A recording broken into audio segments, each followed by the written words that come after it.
Now it's time to show you the visual proof. For years, historians have tried to prove the fact that Chattanooga streets were raised one full floor. Here's what we found in our research. Some, if not most of the buildings on these heavily traveled streets are more than 130 years old. But what's behind these walls may tell a different kind of story.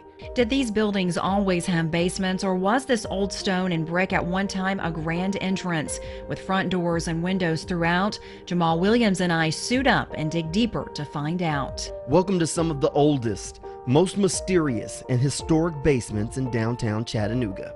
We will show you what exactly is under East 7th, Market, Broad, and Cherry Streets. And while it wasn't always pretty or easy,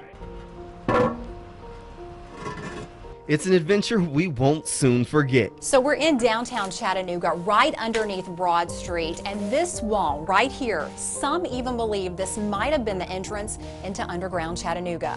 we begin with Broad Street in a place very well known in the scenic city, the historic Tivoli Theater.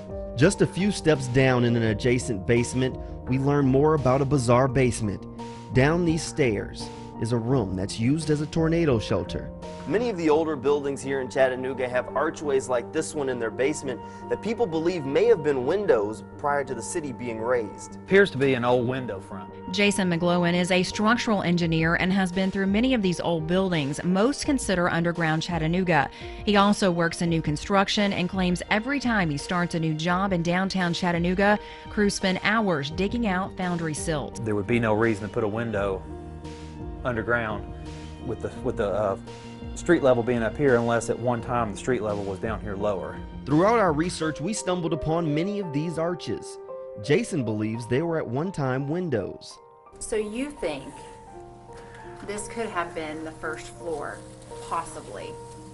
I believe at one time several of these buildings that are built like this was the original first floor. Several buildings with basements in downtown Chattanooga all reportedly look similar. From Broad, we head east to 7th Street, where many of these same arches sit below Candace Coffee. You would find this with fine, exterior style brick with windows and doors in it, and then on the other side, a stone wall. Local historian Maury Nicely has also been in the basement of Cadence Coffee House. Until I went into the Cadence Coffee basement, I had become very sort of suspicious, because when you start looking at the documentary evidence, I've come up with nothing but dead ends. Our investigation continues down Market Street to the Miller Brothers building. Constructed in 1898, the building served as a department store until 1985, now home to office space. But through a small door in the basement, more arches exist, with another stone wall.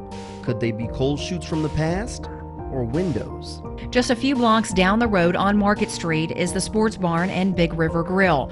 Both have basements they consider underground Chattanooga. But historians believe what actually lies underneath the Sports Barn and Big River are the old car barns that were at one time used to house horses with underground stables, deliberately constructed underground. Through double basement doors, though, you can see rusted poles, an electrical box, and a gate. Stepping into this part of hidden Chattanooga also shows a metal sheet right underneath 3rd Street with hanging chains. We've been told that one time someone could get all the way to Ross's Landing underneath these busy streets. But why? That's still a mystery. Back up Market Street, our journey takes us to Cherry Street. This building was home to Cooper's office space for decades. Under these old wooden floors, you can see a glimpse into Chattanooga's past. This basement is full of sealed-off archways. We have seen the visual evidence of underground Chattanooga. We have even been told a few stories. A utility crew was digging a big trench right down on Market Street someplace back about 20 years ago, or 30 years ago.